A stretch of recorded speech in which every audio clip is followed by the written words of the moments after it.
காளியம்மாள் இவ்வளவு தூரம் அந்த மீனவர் சமூகத்துக்கு ஒரு மிகப்பெரிய அடையாளமாக இருந்துதான் சீமானுக்கு இவ்வளவு பெரிய வெற்றி. காளியம்மாளுக்கு கூடுற கூட்டம் சீமானுக்கு உறுத்தலாக வந்த பிறகுதான் காளியம்மாளை தூசு, காளியம்மாள் துணை தெரிய வேண்டியவர் என்ற முரண்பாடே வருது. சீமானை பிரித்து தொங்க விட முடியும் அந்த அம்மானால், அவ்வளோ விஷயம் தெரியும் அந்த அம்மாவுக்கு. விஜயலட்சுமிக்கு ஒரு கோடி ரூபாய்க்கு ஒரு வீடு, 1 கோடி ரூபாய் டெபாசிட்டு, மாதம் அதுக்கு ஒரு 70,000 வரும். அதுக்கு மனசு இல்லாத இந்த சீமான் தான் காளியம்மாளை குறை சொல்வதற்கு தகுதி உடையவரோ? ஜெயலலிதாவால் விலை பேசப்பட்டு கார்பரேஷன் ஒப்பந்தக்காரர் மாதம் 2 கோடி ரூபாய் சீமானுக்கு போயிட்டு இருந்தது. மாதம் 2 கோடி ரூபாய் போயிட்டு இருந்தது. தமிழ் தேசிய இயக்கத்துக்கு வந்த மாபெரும் களங்கம்.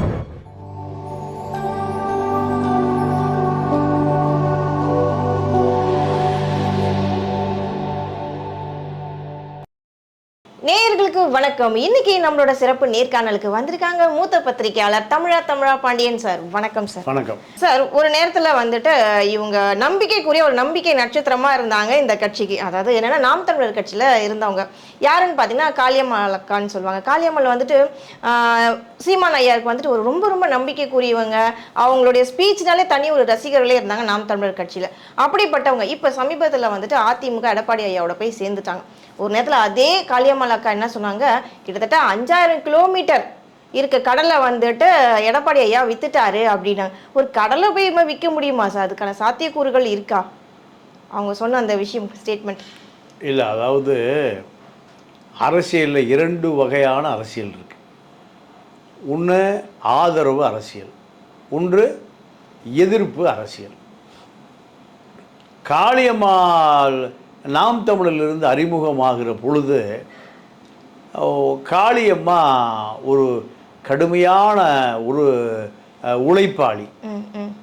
நீங்கள் உழைப்பாளி சமூகத்திலிருந்து நம்ம வருது, மீனவர் சமூகம்.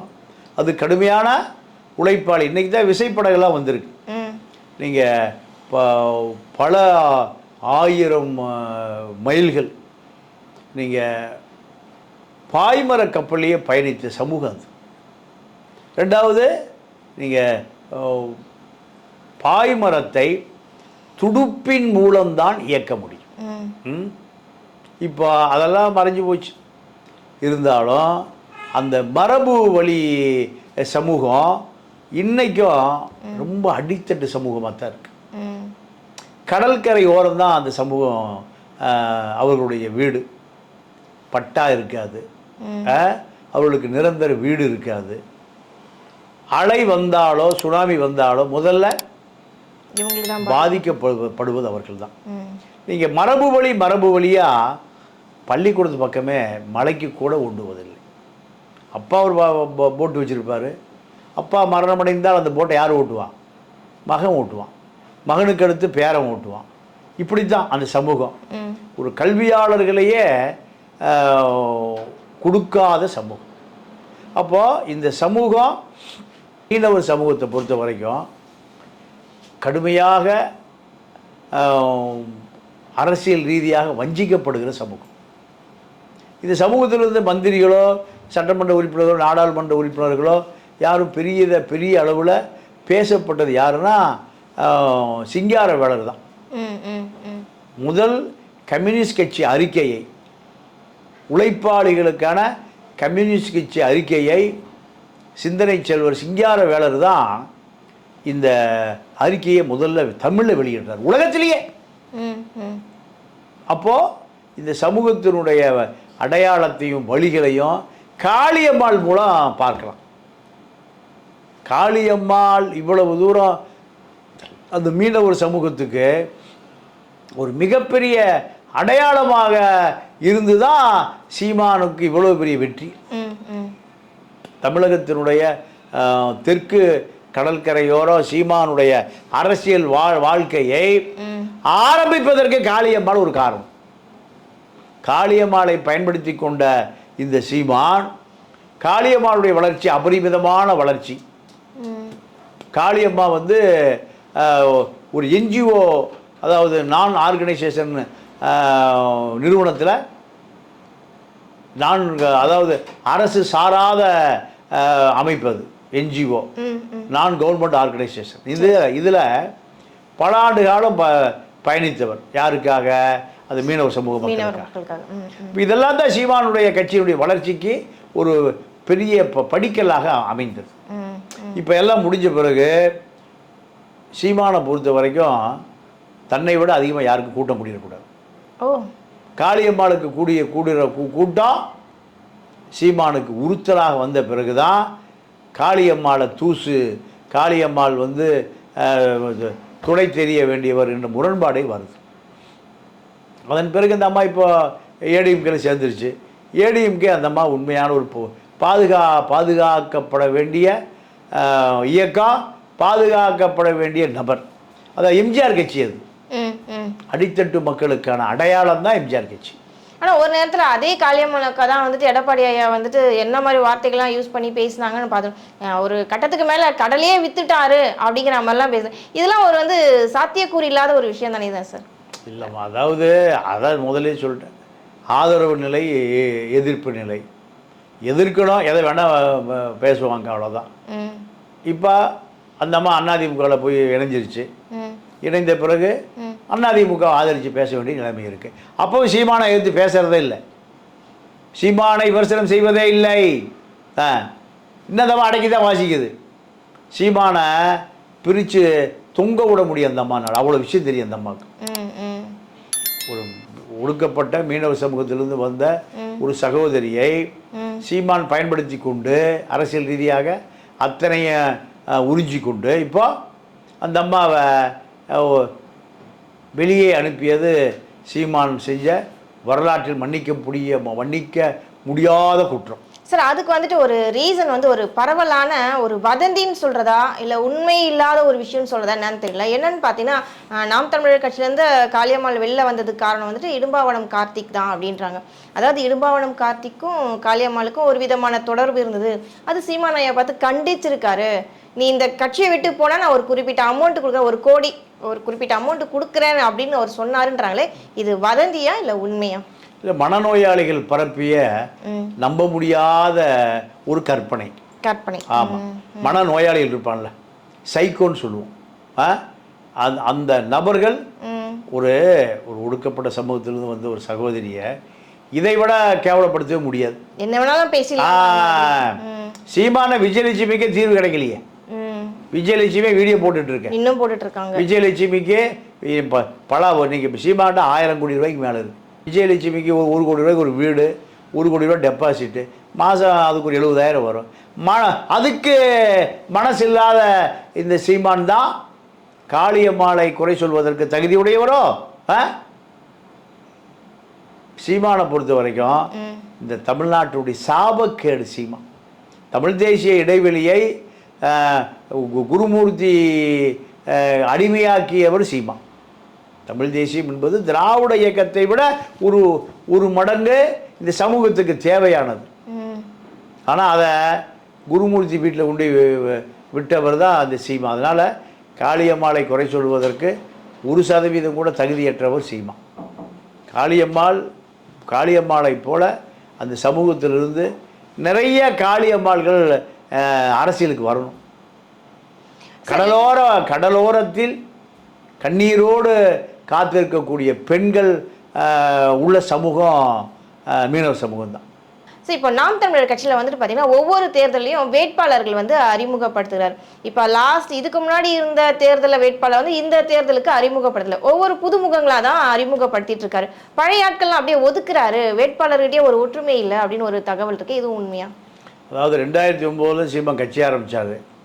2009 தேர்தல் இப்போ ஒரு ஆள் இருக்கான்னு பார்க்க சொல்லுங்க. பழைய ஆட்கள் யாரும் ஒரு ஆள் இல்லை. அதாவது 2009 நாடாளுமன்ற தேர்தலில் சில தொகுதியில் நிற்கிறாங்க.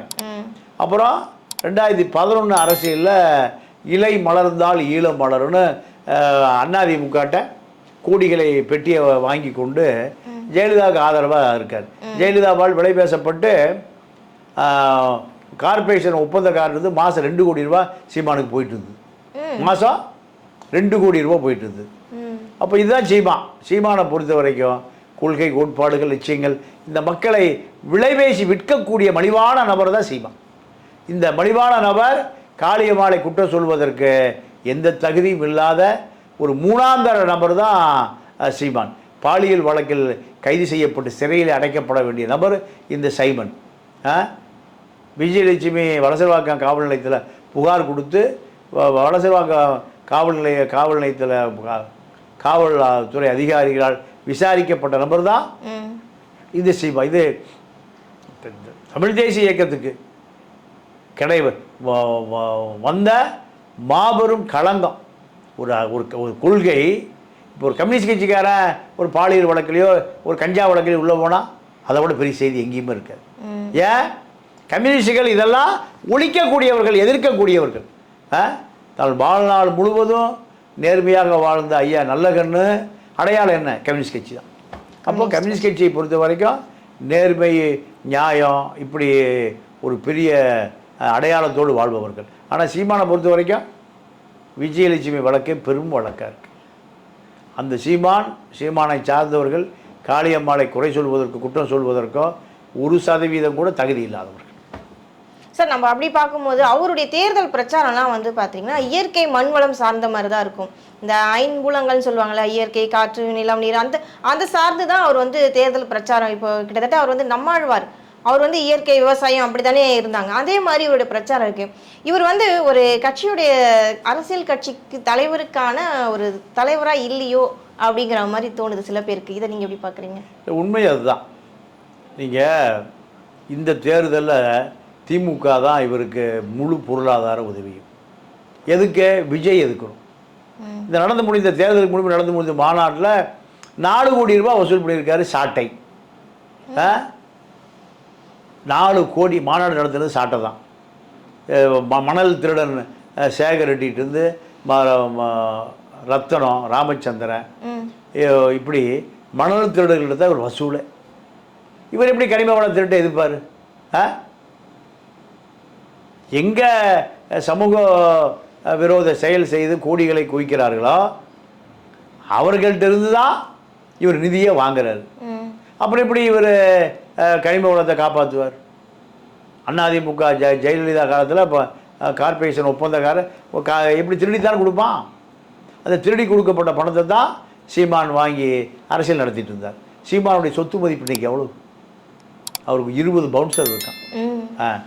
ஒரு பவுன்சருக்கு சம்பளம் 1 லட்ச ரூபா, மாதம் 20 லட்ச ரூபா, 15 வெளிநாட்டு காரு இருக்கு. இதெல்லாம் ஏது உனக்கு? நீ ஒரு உதவி இயக்குனராக இருந்து மிக சாதாரணமான நபர், குடியிருந்த பல வீடுகளுக்கு வாடகை கொடுக்காம தப்பி ஓடி வந்த நபர். இன்றைக்கி பண்ணை வீடு 25 கோடி ரூபாய்க்கு பெருமானம் உள்ள பண்ணை வீடு ஈஸியாரில். இதெல்லாம் ஏது? உன்னுடைய மாத செலவு 1 கோடி ரூபாய், 20 பவுன்சருக்கு 20 லட்ச ரூபா, 15 காரு, பண்ணை வீடு, நாய், நரி. உன்னுடைய லைஃப் ஸ்டைல், நீயே பொண்டாட்டி மகன் 3 பேர் இருக்கீங்க. 15 வேலைக்காரர் இதுக்கு ஒரு வீட்டுக்கு. செடியை பராமரிப்பது, காரைப்படி காரு 6 டிரைவர், ஒரே ஆள் தான். நீயும் பொண்டாட்டி 2 பேர். 2 பேருக்கு எதுக்கு இத்தனை காரு, இத்தனை கார் டிரைவர்? அப்போ பணம் எங்கேருந்து கொட்டுது? எல்லாமே உன்னுடைய அரசியல் தரகு வியாபாரம். காளியம்மாள் மீது குறை சொல்வதற்கு உனக்கு 1% கூட தகுதி இல்லாத நபர் தான் இந்த சீமா. அப்போ காளியம்மாளுக்கு அவங்க எடுத்த அந்த முடிவு வந்து சரி நீங்கள் சொல்ல வரீங்க? அங்கே காளியம்மாள் அரசியல் பண்ணி ஆகணும்ல. சீமா விரட்டி விட்டா வீட்டிலே படுத்துருக்க முடியுமா? அந்த மாதிரிக்கான அரசியல் தேவை இருக்குல்ல. அப்போது காளியம்மாள் அதிமுகவில் சேர்ந்தது சரியான முடிவு, சரியான தீர்ப்பு. ரொம்ப நன்றி சார். நம்மளுடைய நேயர்களுக்கு புரிகிற மாதிரி தெளிவாக சொல்லியிருக்கீங்க. தொடர்ந்து பேசுவோம். நன்றி, வணக்கம்.